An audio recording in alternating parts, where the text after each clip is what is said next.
And if thoughts feel like urges, Thoughts feel like urges. Okay. it's the same. It's really the same. And intrusive thoughts, it's interesting, Michelle. Have you noticed that with your clients? It starts as a what if, then it Mhm. morphs into an intrusive thought, and then from that it morphs into an urge or into a command.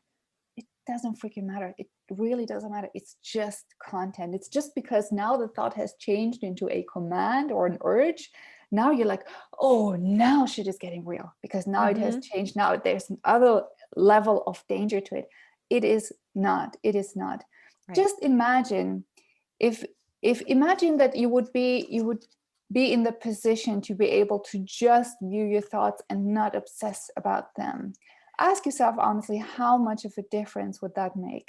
And also ask yourself, look at your experience in the past. Did you never have crazy thoughts? Did you never have them? Of course you had them. All the time watching a scary movie when somebody kills somebody and you're like, oh, what if I would do that? Oh, it'd be really Mhm. crazy. But then you don't assign danger to it. Now you are, and this is why they feel more real, like a command you have to obey or a rule you need to follow. It's not. Right. Put your anxious mind on a leash. Yeah. And Put it on a leash and say, yeah, you can talk shit all day, but I don't care. It's not important. right. And remember, urgency is not a thought, right? You're just having a thought and a feeling at the same time. And we tend to do this bad math where it's like a thought and a feeling, thoughts of danger, feels like danger, danger, wrong, wrong. It's wrong. It's like it feels like danger, but because you're treating it like danger. So when you're so here's the process, right? Not I'm having scary thoughts. I'm having a thought. Don't like that thought. I go this to the thought. This all happens quick, but know the process. There's a thought I don't like. Oh, and your alarm goes, oh, what are you fighting? Here is some things to help you fight. It doesn't just come with attention, it comes with also a feeling of dread. Who gets that feeling of dread when you have those thoughts? And then it comes with a feeling of, okay, yes, good. All right, so I'm not off the mark here. And it comes with a feeling of urgency, right? Feel like I must do something right now. And then we falsely pair that up with, I had an idea of killing myself. Now I feel urgency. Oh shit, of course you do because you're scared and scared comes with the feeling of urgency, but we do bad math. Now we're like, oh, now I feel like I'm going to urgently go do something terrible. Better not do that. Better control the thing from happening. That wasn't happening, but I was thinking about it happening. And now I'm scared because I don't want it to happen. So better stare at that thought more and make sure I don't do something terrible that I can't undo. Did I just tell anybody's story on here?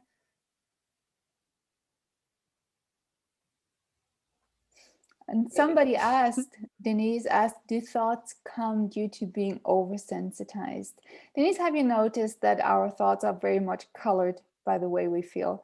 When we are in love, we have happy thoughts. When we are tired, it's like everything slows down. When we are angry, we get angry thoughts and we vividly imagine how we do something to somebody, punch somebody with a baseball. So our thoughts are colored by our feelings. And when we are anxious, what are we expecting to get? Of course, anxious thoughts. We cannot expect to feel anxiety, to feel fear, and to have positive and nice thoughts. This is just not the way we evolved as human beings.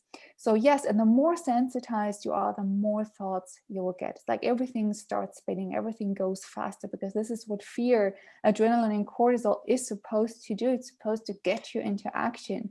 And Right. this is why you have all this excess energy. You have this urge to do something or to walk around, and you have much, much more thoughts. That's Right. normal. And it's like it highlights what's already there too. So you're going to have thoughts, right? I mean, one day I'll show you the actual rug in this room. Okay. And I'll actually put this into practice. But if I have the lights on regular wattage here and I show you my rug, it doesn't look so bad. But when I turn the lights on brighter, think, oh my gosh, your floor is disgusting. Look at that thing. Look at that thing. So it's like, I just find more. We're more sensitive to them and they have more of a bite. So it's kind of like our tolerance level starts to decrease, right? And it's like, oh, I see so much more now. My lights are brighter. I have more thoughts and more thoughts and more thoughts and more thoughts. And it's like, as the light gets brighter, you'll find more shit. but stop shining your flashlight on shit, because that's all you're going to find, right? With this, dare is not like, you will never get out of this by eliminating what you're trying to get rid of. That will 100% get you more stuck. Okay. This is not about focus on what you want to get rid of. Only do that for danger. Focus on the snakes if you're getting rid of snakes. But especially with thought, well, with anything really, with any of this stuff, it's you focus on what you want to grow more of, because that sends this message of, oh, notice that, unimportant. That's just a thought. And if I stare at that thought and my alarm rings, it's going to send me full of attention, energy, fear, urgency, dread. Yes, dread, because you're usually feeling fear. When it's working perfectly, there's danger, and fear helps you fight danger. So yeah, it feels like something's about to happen because a tree is about to fall on you, right? But when there's not, you're stuck with that feeling without the situation. So then we just fight the next best thing. We fight thoughts of danger. And just a note on the existential thoughts. I think the other fun loop we get stuck in with that is like, again, we were treating the content of those thoughts. And usually if people are stuck in that, it's because it's the unanswerables, right? Who's got existential thoughts as their thing? It's because there's no answer. There's no, oh, here's how the universe works. Oh, here's God. Oh, here's exactly how your body works, right? Here's the answer to all the unknown questions. What is life? Where do we go afterwards? And we get so stuck on certainty, right? And it is the world of uncertainty. And we feel like we just spin out in those thoughts. Yeah, I hate not having an answer. And guess what? You can just say, no, but I don't need to know the answers to the universe to go to the grocery store.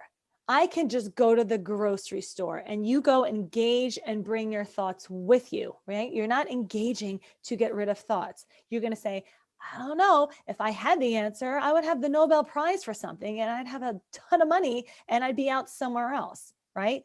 I don't know. And you get to say, you're right, I don't know. But I don't need to fight the fact that I don't know, and I don't need to know in order to engage in life. So I just wanted to throw that in there too. The existential thoughts are the ones people are always looking for the answer. And if I could just figure it out, then I can go, right? But it's this that's you're stuck on, not the unanswerable.